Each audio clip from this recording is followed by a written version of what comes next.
بسم اللہ الرحمن الرحیم۔ السلام علیکم ناظرین، آج کی ویڈیو میں ہم آپ کو بتائیں گے کہ خلیل خدا حضرت ابراہیم علیہ السلام کے ساتھ جڑے اس واقعے کے بارے میں، جس میں آپ نے فرمایا ہے پروردگار مجھے دکھا کہ تو مردوں کو کیسے زندہ کرتا ہے۔ اللہ نے قرآن مجید میں کافی مقامات پر حضرت ابراہیم علیہ السلام کو اپنا خلیل کہہ کر پکارا ہے۔ خلیل اس دوست اور محب کو کہتے ہیں جو کسی طرح دوستی کی شرطوں میں خلل نہ آنے دے۔ ابراہیم علیہ السلام کے خلیل خدا ہونے کے بارے میں حضرت امام جعفر صادق علیہ السلام سے منقول ہے کہ ابراہیم علیہ السلام مہمانوں کے باپ تھے، یعنی مہمانوں کو بہت دوست رکھتے تھے۔ جب کوئی مہمان آپ کے پاس نہ ہوتا تو آپ علیہ السلام مہمانوں کو تلاش کرتے تھے۔ ایک روز گھر کے دروازوں کو بند کر کے مہمانوں کی تلاش میں باہر تشریف لے گئے۔ جب واپس آئے تو ایک شخص کو مکان میں دیکھا، فرمایا ہے بندہ خدا کس کی اجازت سے اس گھر میں داخل ہوا ہے؟ اس نے 3 مرتبہ کہہ کر اس مکان کے پروردگار کی اجازت سے حضرت ابراہیم علیہ السلام سمجھ گئے کہ وہ جبرائیل علیہ السلام ہیں اور اپنے پروردگار کی حمد بجا لائے۔ جبرائیل علیہ السلام نے کہا کہ تمہارے پروردگار نے مجھ کو اپنے ایک بندے کے پاس بھیجا ہے جس کو اپنا خلیل بنایا ہے۔ حضرت ابراہیم علیہ السلام نے کہا کہ بتاؤ وہ کون ہے تاکہ میں زندگی بھر اس کی خدمت کروں۔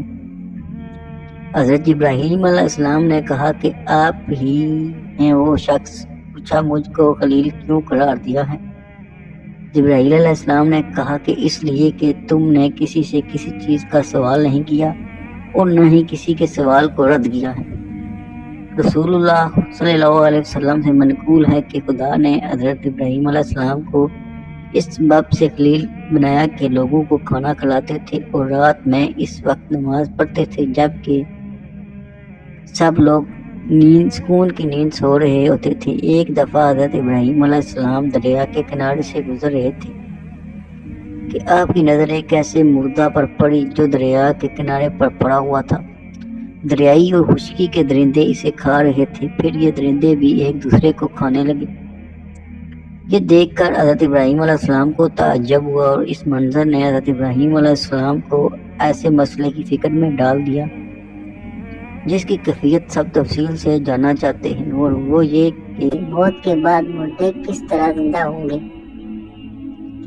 حضرت ابراہیم علیہ السلام سوچنے لگے کہ ایسا ہی انسانی جسم کے ساتھ ہو اور انسان کا بدن جانوروں کے بدن کا جزو بن جائے تو قیامت میں اٹھنے کا معاملہ کیسے عمل میں آئے گا، جبکہ قیامت کے روز انسان کو اسی بدن کے ساتھ اٹھنا ہے۔ حضرت ابراہیم علیہ السلام نے اللہ سے درخواست کی کہ ہے میرے پروردگار مجھے دکھا کہ تو مردوں کو کیسے زندہ کرے گا۔ اللہ تعالیٰ نے فرمایا کیا تو اس بات پر یقین نہیں رکھتا کہ حضرت ابراہیم علیہ السلام نے کہا کہ ایمان تو رکھتا ہوں لیکن چاہتا ہوں کہ دل کو تسلی ہو جائے۔ فرمایا تو پھر 4 پرندے لے لو اور ان کے ٹکڑے ٹکڑے کر ڈالو اور ہر پرندے پر ان کا ایک ایک ٹکڑا رکھ دو اور اس کے بعد ان کے نام سے ان کو بلاؤ، دیکھنا کہ وہ دوڑتے ہوئے تمہارے پاس آتے ہیں، وہ خدا بے شک غالب اور حکمت والا ہے۔ اللہ تعالیٰ نے حضرت ابراہیم علیہ السلام کو نبوت کے مرتبے پر فیض فرمایا تھا۔ حضرت ابراہیم علیہ السلام کا دل خدا پر ایمان سے معمور تھا اور اس میں پروردگار کی قدرت کے بارے میں رتی بار شک و شبہ کی گنجائش نہیں تھی۔ تاہم اس غرض سے کہ چیزوں کے حقائق ان پر واضح ہو جائیں اور ان کی بصیرت میں اضافہ ہو جائے، انہوں نے خدا سے درخواست کی کہ وہ انہیں یہ نظارہ دکھائے کہ وہ مردوں کو کیسے زندہ کرتا ہے۔ کیونکہ حضرت ابراہیم علیہ السلام کا مقصد اطمینان قلب حاصل کرنا تھا، اس لیے خدا نے ان کے پاس وحی بھیجی کہ 4 پرندے پکڑو، انہیں ذبح کرنے کے بعد ان کا قیمہ کرو اور اسے آپس میں ملا دو، پھر ایسے چند حصوں میں تقسیم کرو، ہر سا ایک بخاری پر رکھ دو، پھر ان پرندوں کو بلاؤ تاکہ وہ خدا کے اذن سے زندہ ہو کر تمہارے پاس آ جائیں۔ حضرت ابراہیم علیہ السلام نے خدا کے حکم پر عمل کیا اور پرندوں کو ذبح کر کے بعد ان کے گوشت کا قیمت باہم ملا دینے اور پھر تقسیم کرنے کے بعد انہیں مختلف پہاڑوں پر رکھ دیا۔ آپ علیہ السلام نے ان پرندوں کی چونچیں اپنی انگلیوں میں پکڑ لی اور اپنے پاس دانا اور پانی رکھ لیا، پھر ان پرندوں کا نام لے کر ان کو آواز دی کہ خدا کی اذن سے زندہ ہو جاؤ تو ان حیوانوں کے بعض اجزاء باز کی طرح اڑے اور ان کے بدن اور درست ہوئے اور ہر بدن اپنی گردن اور سر سے آ کر جڑ گئی۔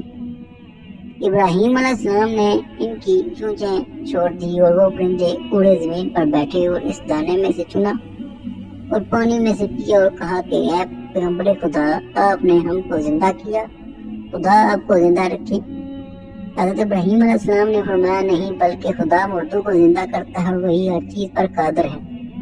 یوں حضرت ابراہیم علیہ السلام نے مردوں کو زندہ کرنے کی شکل میں قدرت کا یہ عظیم نظارہ اپنی آنکھوں سے دیکھ لیا تو ان کے قلب کا جو پہلے ہی ایمان کی دولت سے مالا مال تھا اطمینان حاصل ہوا۔ اور آخر میں آپ کو یہ بات بتاتے چلیں گے یہ 4 پرندے جو حضرت ابراہیم علیہ السلام نے ذبح کیے تھے کون سے تھی، اور یہ 4 پرندے مختلف قسم کے پرندوں میں سے تھی، کیونکہ اس کے بغیر حضرت ابراہیم علیہ السلام کا مقصد پورا نہیں ہو سکتا تھا۔ اس لیے ضروری تھا کہ ہر پرندے کے اجزاء اس کی اصل بدن میں واپس آئیں، اور یہ مختلف قسم کی ہونے کی صورت میں ہی ثابت ہو سکتا تھا۔